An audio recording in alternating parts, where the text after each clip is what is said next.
due to concerns that the natural gas it is delivering for Moldova will not be used in the former Soviet Republic. Russian energy giant Gazprom has threatened to cut supplies through the last pipeline connecting to Europe through Ukraine.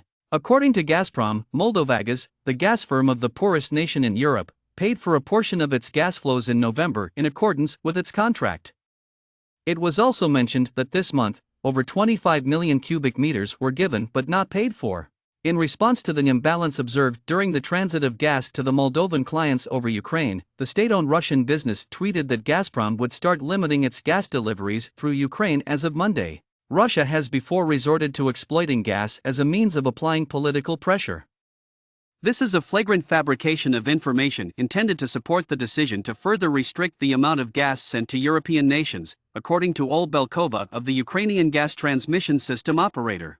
This is the most recent escalation after Russia cut off the majority of natural gas supplies to Europe amid the conflict in Ukraine, a move that European officials have dubbed energy blackmail and that Gazprom has attributed to maintenance and payment problems.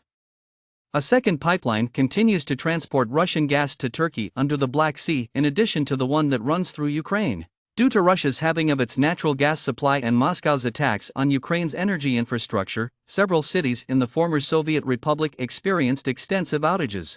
Since Moldova's energy systems from the Soviet era are still connected to Ukraine, it was largely dependent on Russian electricity before the war.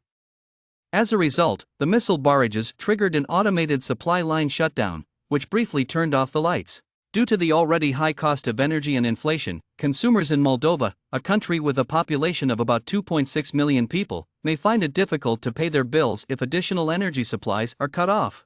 Tagliapietra speculated about Russia's possible plot following.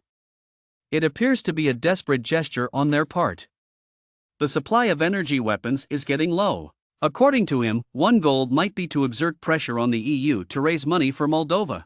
More than €100 million, $102 million, were raised for Moldova on Monday at an international aid conference in Paris that was co-chaired by France, Germany, and Romania.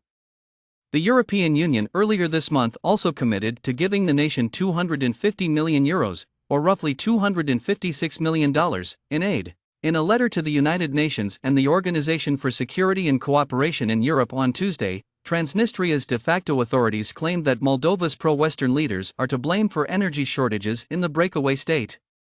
Moldova's statement was a response to those claims. The statement from Moldova stated that the only way to end the crisis was for Gazprom to resume supplying natural gas in the quantities specified by the current contract, and that Transnistria's accusations were intended to mislead the public opinion and external partners, maybe laying the foundation for a new challenge, which could threaten the tenuous stability which we have so far managed to maintain. On the same day that Ukraine applied for membership in the EU, Moldova also did so.